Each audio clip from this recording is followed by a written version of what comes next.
थी, तो बहुत बड़ी तादाद में यहाँ पे लोग मौजूद हैं। और सर क्या कहना चाहेंगे सबसे पहले इस इवेंट के हवाले से, क्या आपने हिस्ट्री में इससे पहले इस तरीके से कोई इवेंट देखा इंडियन कम्युनिटी का? मैं कभी भी नहीं देखा है। पहले जब फर्स्ट टाइम आए थे मोदी जी, ठीक है, तब देखा था। ये दुबई में, अभी ये उससे भी ज्यादा है। क्या वजह है, ये कैसे लोग इतना आ रहे हैं? क्या मैं तो हैरान हूँ। देखो क्या है कि वो इंसान ने जो काम किया है ना, उसने अपनी इज्जत बनाई ना पूरी दुनिया में। यस, इस हिसाब से लोग आते। ठीक है, और क्या इस जो इवेंट है, इस तरह के इवेंट्स का रिलेशन में क्या फर्क पड़ता है? कैसे रिलेशन बेहतर हो सकते हैं? ट्रेड पे क्या फर्क पड़ता है आपके ख्याल से? ये वर्ल्ड वाइड देखो, आप मोदी का नाम देखो, ऐसा बना के रखा हुआ है, उसके लिए कंट्री भी आगे ले जाता है, हम लोग बहुत चाहते भी है उसको। और इस बात में कोई शक नहीं है कि मतलब चाहे इस्लामिक कंट्रीज हो या कोई भी कंट्री हो, इस टाइम पे इंडिया के साथ रिलेशन बेहतर करना चाह रहे हैं। सर क्या कहना चाहेंगे कि क्या आने वाले टाइम में आपको लगता है कि दूसरे कंट्रीज जैसे खासतौर पे नेबर कंट्री हम भी मौजूद है, कोई रिलेशन इस तरीके से बेहतर होंगे? जरूर जरूर बेहतर होंगे, आज नहीं तो कल पक्का होंगे, लेकिन आप लोगों की तरफ से सही होना चाहिए, सोच को बेहतर होना चाहिए। ये चीज है, सबसे पहले जो इश्यूज हैं आपस में वो दूर होने की जरूरत है। उसके बाद सबसे बड़ी बात जो मिसकंसेप्शन है वो दूर होने की जरूरत है, क्योंकि अगर यहाँ पे एक इतना बड़ा इवेंट हो सकता है, और कल जो सा आपके वो एक मंदिर है उसकी इनॉग्रेशन होने जा रही है, वो भी बहुत बड़ा इवेंट है। अब बड़ा इवेंट है, अभी अपना यहाँ के जो किंग जो है, ये जो जगह दिया हुआ है हम लोगों को बनाने के लिए, जी बिल्कुल बिल्कुल उसी से हम लोगों को देखो ना प्यार करता है। मैम आप क्या बोलना चाहेंगी, आप क्या कहना चाहेंगी? एक दो मिनट का कुछ भी, मतलब ये जो इस इवेंट के हवाले से और इंडियन कम्युनिटी, कोई मैसेज आप एक देना? हाँ जी, we heartly welcome Modi ji and we are really proud. Modi ji is our prime minister and he has done a lot for Indians. कोई मैजिक है उनके पास? हम तो ये इधर देखने आए हैं, क्या मैजिक क्या है कि यहाँ पे? एक बात बताऊं, मोदी जी एक आम इंसान नहीं है। अच्छा। वो एक तपस्वी है, वो एक अवतार है। हम उनके सम्मान और उनके कृतज्ञता को मतलब प्रेजेंट करने के लिए यहाँ पे आए हैं। तो he is not an ordinary man and don't take it in ordinary way. वो बहुत कुछ है, और न सिर्फ इंडिया के लिए, पूरी दुनिया के लिए वो कुछ ना कुछ करेंगे, कुछ ना कुछ, और ये चीजें नजर आ रही हैं हमें। पर्टिकुलर दौरा जो कि हिंदू मंदिर अबू धाबी में बन रहा है, जो जिसे बाब्स टेम्पल जो है वो कहा जा रहा है, कि और ये जो है ये प्योरली एक प्राइम मिनिस्टर मोदी ने एक अपना कल्चरल इवेंट कर रहे हैं, इसके अलावा कुछ नहीं है। वो बेसिकली बताना ये चाहते हैं कि देखो मैं कितना पॉपुलर हूँ, ठीक है जी। और ये जो अहलन वो जिसे कहते हैं ना अहलन मोदी, ठीक है जी, और पूरे मिडल ईस्ट से, पर्टिकुलरली यूएई पूरे से जो लोग हैं इधर आ रहे हैं। मैंने पूरी दुनिया में there is no one single leader as popular जो किसी दूसरे मुल्क में जाके अपने लोगों से जिसे कहते हैं ना खिताब करे, और वो भी स्टेडियम्स के अंदर। There is no. सो अहलन मोदी, मैं आपको मजे की बात बता रहा था, मैं I was just reading a book Pakistan की फॉरेन पॉलिसी पे, और अभी नमस्कार दोस्तों, जय हिंद। आप सभी को बहुत बहुत बधाइयाँ। मिडिल ईस्ट में दुनिया का सबसे पहला हिंदू मंदिर बनने वाला है, वो भी अबू धाबी में, और इसके उद्घाटन के लिए हमारे prime minister Shri Narendra Modi ji Abu Dhabi आए हुए हैं। कल 13 तारीख को हमारे प्राइम मिनिस्टर मोदी जी का अबू धाबी में काफी बड़ा स्वागत हुआ, और हमारे भारत के वंशज के लगभग 60,000 लोगों ने उनका इस समारोह का आनंद लिया।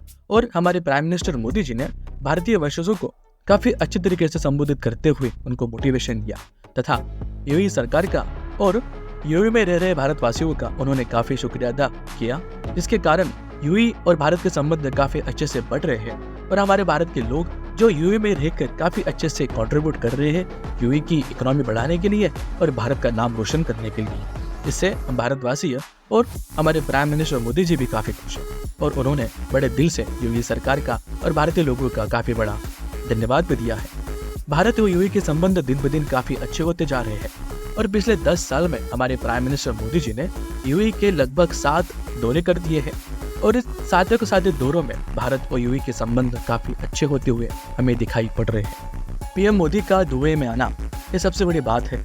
इसका सबसे बड़ा कारण है कि अबू धाबी में मिडिल ईस्ट का सबसे बड़ा हिंदू मंदिर बन रहा है। बाब्स के संगठन ने इसे बनाने का काम हाथ में लिया, और 2022 के एंडिंग में हमारे प्राइम मिनिस्टर मोदी जी के हाथों से ही इसका भूमि पूजन किया गया। और आज इस शुभ अवसर पर, आज दिनांक 14 तारीख को प्राइम मिनिस्टर मोदी जी के हाथों से इस मंदिर का उद्घाटन होगा। इसमें बड़े बड़े शख्स भी मौजूद होंगे, जिसमें यूएई सरकार के बड़े बड़े अधिकारी और यूएई में रह रहे भारत के बड़े बड़े अधिकारी वर्ग तथा बिजनेसमैन भी आने वाले हैं। और इससे हम भारत और यूएई के संबंध में काफी चार चांद लगने वाले हैं। भारत और यूएई के संबंध कई सालों से बेहतर तो है और दिन ब दिन ये बढ़ते भी जा रहे हैं। हमारा बायलैटरल ट्रेड काफी बड़ा बढ़ते जा रहा है।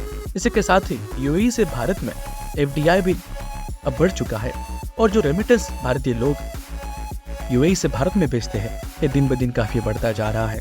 हम भारत के लोग यूएई में आकर अच्छे से जॉब पाते हैं और इससे यूएई सरकार का काफी अच्छा योगदान भी है जो भारतीय लोगों को प्रेफरेंस देते हैं और उनकी इकोनॉमी बढ़ाने के लिए भारत का टैलेंट का अच्छी तरह से उपयोग करते हैं और भारतीय रोजगारों को, भारतीय लोगों को, भारतीय लेबर्स को और भारतीय इंटेलिजेंस को काफी अच्छा सा रोजगार दिलाने में सहायता करते हैं। भारत और यूएई के संबंध दिन ब दिन बढ़ते जा रहे हैं पर सबसे बड़ी मिर्ची लग रही है एक देश को जो हमारा दुश्मन देश, हमारा पड़ोसी देश पाकिस्तान दिन ब दिन इस बात पे चल रहा है।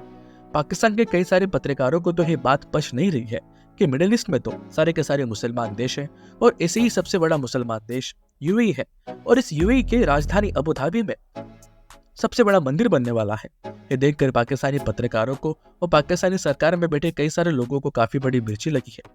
वहाँ के पत्रकार तो परेशान होते हैं कि इतना बड़ा मंदिर मुस्लिम देश में कैसा बन सकता है, वो भी अबू धाबी में, यूएई की कैपिटल में। यूएई की सरकार ने इसे मंजूरी कैसे दे दी, इस बात से वो बार बार सोच कर परेशान हो चुके हैं। एक पत्रकार नेहरू जी का एक दौरा यूएई में हुआ था। इसका उदाहरण देते हुए कहते हैं कि जब यूएई में सबसे पहली बार भारत के पहले प्राइम मिनिस्टर नेहरू जी आए थे तब उनका उल्लेख सैयद नेहरू करके यानी कि सरदार नेहरू करके उनका उद्गार किया गया था और इसे पाकिस्तान को तभी भी मिर्ची लगी है। और आज हमारे प्राइम मिनिस्टर मोदी जी अलहन मोदी करके एक टैगलाइन यूएई की सरकार ने बनाई है। इसका मतलब होता है वेलकम मोदी जी। यह सुनकर भी पाकिस्तानियों को काफी बड़ी मिर्ची लगी है क्योंकि पाकिस्तानी सरकार के किसी भी नेता का या फिर प्राइम मिनिस्टर का यूएई में इतना बड़ा स्वागत नहीं किया गया है। यहाँ तक कि जब भी कोई प्राइम मिनिस्टर पाकिस्तान से यूएई में आता है तो यहाँ के लोग जो यूएई में पाकिस्तानी रहते हैं वो उनका स्वागत चोर है, चोर को भगाओ, चोर को मारो, इस प्रकार से करते हैं। और वहाँ के प्राइम मिनिस्टर्स और वहाँ के मंत्री जब भी यूएई में आते हैं तो यहाँ के पाकिस्तानी लोग ही उनको यहाँ से भगा देते हैं। ये अपने आप में पाकिस्तानियों के लिए काफी शर्म की बात है। पाकिस्तान का कोई भी नेता ऐसा नहीं है जिसने कि पाकिस्तान के लिए कुछ काम किया है। पाकिस्तान का जितना भी बजट आता है 60% बजट तो पाक आर्मी खा लेती है और बचा कुछ वहाँ के नेता खा लेते हैं, जो सरकार में बैठे हैं और जो विपक्ष में है ये सब मिल बांट के खा लेते हैं। और कई सारा पैसा जाता है पाकिस्तान में आतंकवाद को बढ़ाने के लिए, जो आतंकवाद वो भारत में करना चाहते हैं, भारत में कई सारे वारदात को अंजाम देना चाहते हैं। इसमें ही कई सारा पैसा पाकिस्तान का खर्च हो जाता है और अब सबको पता है। मुसलमान देशों के साथ भारत के संबंध काफी अच्छे हैं और दिन ब दिन बढ़ते भी जा रहे हैं। इससे पाकिस्तान को तो हर दिन मिर्ची लगती है और पाकिस्तान इसके बारे में क्या सोचता है हमें कुछ फर्क नहीं पड़ता। अगर आपको हमारा वीडियो पसंद आता है तो हमारे चैनल को सब्सक्राइब कीजिए। धन्यवाद। जय हिंद।